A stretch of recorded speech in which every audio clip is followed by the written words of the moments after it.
The Prime Minister has called it the gravest internal security threat faced by the country.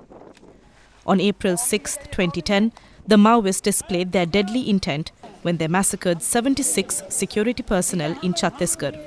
Early in June this year, 2 attacks in quick succession in Chhattisgarh saw another 18 security personnel being killed. On June 20th, the Maoists in Jharkhand blasted railway tracks on the Howrah-Mumbai line. The war clearly is not going to end decisively anytime soon.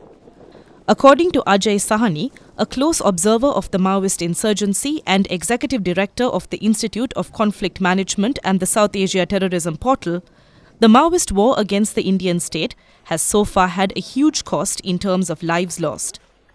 The fatalities were 997 in 2009, 1,180 in 2010, and 347 till early June this year. The main conflict zones are Chhattisgarh, Bihar, Jharkhand, Orissa, Maharashtra, West Bengal and Andhra Pradesh. However, activity in Andhra Pradesh has been subdued ever since the state launched a ruthless strike against them during the Chandrababu Naidu and Rajshekar Reddy years. Under pressure in Andhra, the Maoists, or Naxals, simply seem to have shifted to other states to continue the long-term war.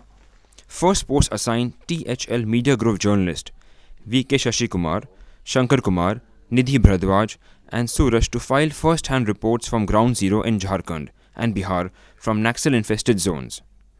The reports show that the state's campaign against the Naxals is not going according to plan, even though the security forces are there in huge numbers. The Naxals continue to extort money from businessmen, procure arms and ammunition, terrorize a vast number of villages, infiltrate schools and educational institutions, and conduct Taliban-style kangaroo courts to ensure that the population stays terrorized even while dispensing some kind of rough and ready justice. The police, despite general bravado, do not appear to be making much headway. Despite nabbing arms and ammunition during encounters and raids in Naxal areas, they have not got hold of key Naxal commanders, who continue to remain at large. One Naxal warlord who continues to evade the police despite several near misses is Kundan Pahan, a Maoist commander of Ranchi. The Jharkhand police have been trying to nab him for years now. In an encounter in October last year, the Jharkhand police claimed that it had managed to pin him and his armed cadres down. But despite heavy fighting, he managed to escape. In a more recent encounter, the Jharkhand police, equipped with electronic devices and automatic guns and a helicopter, still failed to capture him. Pahan is said to move his base frequently and doesn't stay in one location for more than a few hours. He is always on the move. The Jharkhand police is spending huge amounts of money to continue the search. हम लोगों का यह अभियान तब तक चलता रहेगा जब तक कुंदन पहान या तो गिरफ्तार नहीं होता या आत्मसमर्पण नहीं करता है. Kundan Pahan is 5 feet 2 inches tall, 29 years old and has curly hair. He is also an expert in disguise and makeup. This helps him change his looks frequently. He can speak in English and is fluent in Hindi. He is a teetotaler and a non-smoker.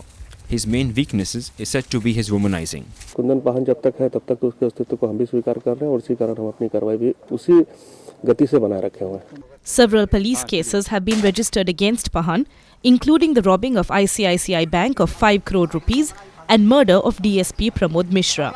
In fact, more than a dozen cases of murder are registered against him. Other cases include collecting illegal taxes, extortion and kidnapping. Strangely, the police can't explain how Pahan manages to escape every time he is pinned down by the police.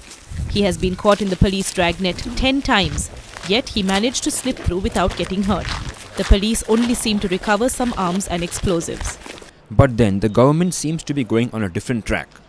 If you can't catch the man himself, get his girlfriend. The Jharkhand police have put a price of 5 lakh rupees on the head of Kundan Pahan. But so far they have not managed to get any informer to bite the bait. But they did get a consolation prize, a former girlfriend who reportedly travelled with him to places like Manali, Shimla and Kullu in Himachal Pradesh. Kundan Pahan is a well-known womanizer, according to police sources, and this fact could yet prove his undoing at some point in the future. But what seems clear is that the Naxals are recruiting many women and indoctrinating them in their ideology. The Naxals believe that women can carry off any task more easily than men since they are less prone to suspicion. They are also giving them computer training to make them more tech-skilled. These are the pictures of Kundan Pahan's alleged girlfriend. She is known to frequently change her identity and has various names. Her name is Monica Dang, but she also has used names like Julie. She is from the Kuti area of Ranchi. Kundan and Monica met each other some years ago and apparently fell in love. After that, they went together to many places like Goa and Manali.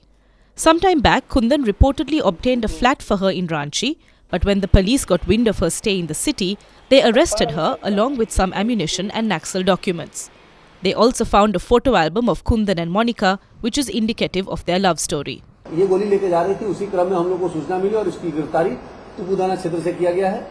इसके पास से कई और आपत्तिजनक और photograph और ऐसे letters भी मिले। इसके कई नाम हैं, एक नाम रूपा है, दूसरा नाम मोनिका डांग है, और भी कई नाम होंगे। पार्टी में इसके कई नाम हैं। जो इतिहास है, उग्रवादी इतिहास, वो करीब 6 से 7 वर्षों का। कुंदन पाहन की इससे मुलाकात हुई और कुंदन पाहन फिर इसे अपने ग्रुप पे ले आया, चूंकि इस पे संभवतः कुछ न कुछ ऐसा कुंदन पाहन का आशिकाना मिजाज आया, जिसमें कुंदन पाहन ने प्रसाद के दस्ते से इसको अपने पास लाना उचित समझा और ये फिर कुंदन पाहन के दस्ते में रहने लगी और उसके आर्म्ड स्क्वाड की मेंबर हुई। The Jharkhand Panch Pargana area is ruled by Kundan Pahan. According to police sources, he is surrounded by 5 or 6 girls. Over the last few months, he has visited many tourist places with different girls, whether out of romantic attachment or for some mission no one knows. He lives a lavish life but claims to be a messiah of the poor. According to police sources, he supplies girls to top Naxal leaders also.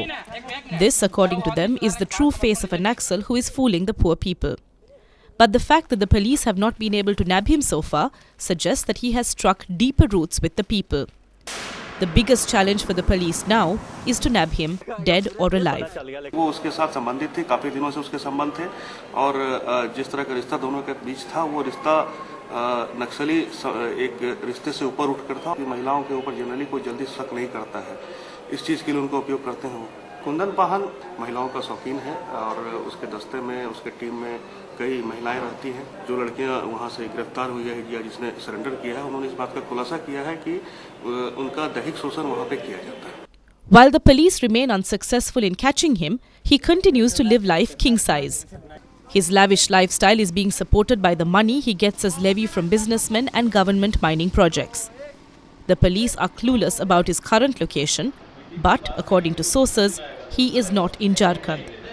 Even as he romances his women, he keeps one eye cocked on his Naxal army in Jharkhand.